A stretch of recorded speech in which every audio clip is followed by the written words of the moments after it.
Dans cette leçon, nous allons voir comment le planeur pivote autour de son centre de gravité, selon quels axes, et quelles sont les commandes qui permettent d'effectuer ces rotations. Piloter un planeur, c'est modifier son attitude et donc lui faire effectuer des rotations sur lui-même. Ces rotations s'effectuent autour de son centre de gravité selon trois axes distincts. L'axe de roulis, l'axe de tangage et l'axe de lacet. Ces trois axes sont perpendiculaires entre eux et se croisent au centre de gravité G, qui est donc le centre des rotations du planeur autour de lui-même. Ces rotations interviennent sous l'action du pilote, qui agit sur les commandes de vol, manche, palonnier, lesquelles braquent les gouvernes, surface mobile située sur les empennages et les ailes du planeur. Les gouvernes sont conçues pour provoquer des rotations du planeur autour de l'axe auquel elles sont associées. Chaque gouverne a donc un effet primaire qui est sa raison d'être. On verra plus tard qu'elles ont aussi des effets moins désirables, parfois parasites, appelés effets secondaires, qui seront étudiés ultérieurement. Étudions chacun des axes et les rotations qui s'y opèrent. L'axe de tangage est la ligne imaginaire parallèle à l'axe des ailes, qui traverse le planeur en passant par le centre de gravité. Si l'aile n'avait pas de dièdre, l'axe de tangage passerait d'un saumon d'aile à l'autre en passant par le centre de gravité. La rotation du planeur autour de cet axe s'appelle la rotation en tangage.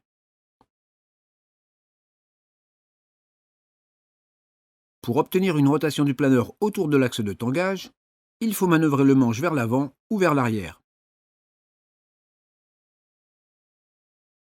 Lorsque le manche est actionné vers l'arrière, la gouverne de profondeur, qui est une surface horizontale mobile située au niveau de l'empennage, se braque vers le haut, ce qui crée une force aérodynamique vers le bas au niveau de cet empennage, et provoque une rotation du planeur en tangage vers le haut. De ce fait, le pilote voit le nez de son planeur monter. Attention, ce n'est pas parce que le nez du planeur monte que le planeur prend de l'altitude. Lorsque le manche est actionné vers l'avant, la gouverne de profondeur se braque vers le bas, ce qui crée une force aérodynamique vers le haut au niveau de l'empennage et provoque une rotation du planeur en tangage vers le bas. De ce fait, le pilote voit le nez de son planeur descendre. Notez que les actions sur le manche vers l'avant ou vers l'arrière n'offrent qu'une très faible résistance. Donc, seul un petit débattement sera nécessaire pour obtenir une rotation significative. L'action du pilote doit rester mesurée vers l'avant ou vers l'arrière pour les manœuvres autour de cet axe de tangage. Notez également que le manche doit être tenu de la main droite, car les commandes de vol auxiliaires sont situées à gauche, et donc réservées à la main gauche. Parlons maintenant du deuxième axe de rotation, l'axe de roulis. L'axe de roulis est la ligne imaginaire qui traverse le planeur depuis la pointe de son nez jusqu'à l'extrémité arrière de son fuselage en passant par le centre de gravité. La rotation du planeur autour de cet axe s'appelle la rotation en roulis. Pour obtenir des rotations autour de l'axe de roulis, il faut manœuvrer le manche vers la gauche ou vers la droite. Cela actionne de façon dissymétrique les ailerons qui sont placés au bord de fuite à l'extrémité de chaque aile. Un aileron se lève et l'autre se baisse. Retenons qu'avec une action du manche vers la gauche, c'est l'aileron gauche qui se lève. Cela crée une force aérodynamique vers le bas au niveau de l'aile gauche. Parallèlement, l'aileron droit se baisse et cela provoque une force aérodynamique vers le haut au niveau de l'aile droite.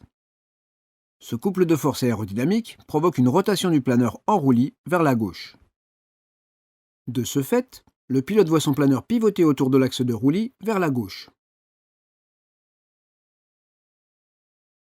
Avec une action du manche vers la droite, les mêmes effets se produisent mais de façon inversée.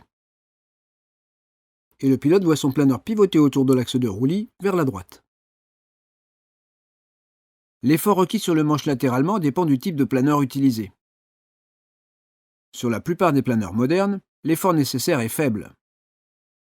L'amplitude du débattement sera fonction de la rapidité avec laquelle on veut atteindre l'inclinaison souhaitée. Terminons par le dernier axe de rotation, l'axe de lacet. L'axe de lacet est la ligne imaginaire qui traverse le planeur perpendiculairement aux axes de tangage et de roulis en passant par le centre de gravité. La rotation du planeur autour de cet axe s'appelle la rotation en lacet. Pour obtenir des rotations autour de l'axe de lacet, il faut manœuvrer les palonniers vers la droite ou vers la gauche. Cela actionne la gouverne de direction, aussi appelée gouverne de symétrie, qui est la surface mobile verticale articulée sur la dérive à l'arrière de l'empennage. Lorsque les palonniers sont actionnés vers la gauche, la gouverne de direction se braque vers la gauche, cela crée une force aérodynamique vers la droite au niveau de l'empennage et provoque une rotation en lacet du planeur vers la gauche. De ce fait, le pilote voit le nez de son planeur se déplacer vers la gauche.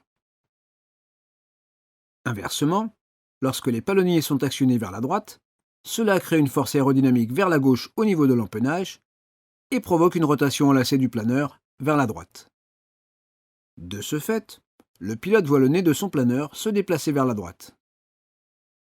Attention, ce n'est pas parce que le nez du planeur se déplace vers la droite ou vers la gauche que le planeur tourne à droite ou à gauche. Notez que les actions sur les palonniers nécessitent des efforts relativement importants. Cependant, comme la position des palonniers est réglable pour qu'on puisse les adapter à la longueur des jambes, ces efforts resteront faciles à développer si ce réglage est bien effectué pour que le pilote puisse exploiter efficacement la puissance de ses jambes. Toutes les rotations qui viennent d'être étudiées sont possibles quelle que soit la position du planeur dans l'espace. En théorie, ces rotations se poursuivent tant que le pilote maintient braquées les commandes concernées. Mais en pratique, cela ne reste vrai que tant que le planeur dispose d'une vitesse suffisante pour assurer l'efficacité des gouvernes. Dans cette leçon, nous avons vu les effets primaires des gouvernes, ainsi que les différents axes de rotation autour desquels ces gouvernes font pivoter le planeur. Dans la prochaine leçon, nous allons étudier la ligne droite en commençant par la tenue de l'assiette.